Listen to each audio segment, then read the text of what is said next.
Nandito tayo ngayon sa may patulahan. Ayan o. Yan. Mahahaba na patula. Hindi siya native. Yan pa. Pero marami pa rin bulaklak sa bunga bubuyog. Yan o. Meron doon sa kabila isa. Tapos, nagulay na namin yung dalawa dito. Meron pa o. Yan.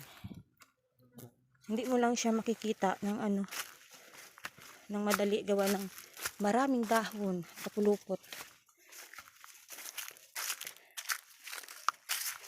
Na maraming maliliit. Yan. Marami siyang bulaklak.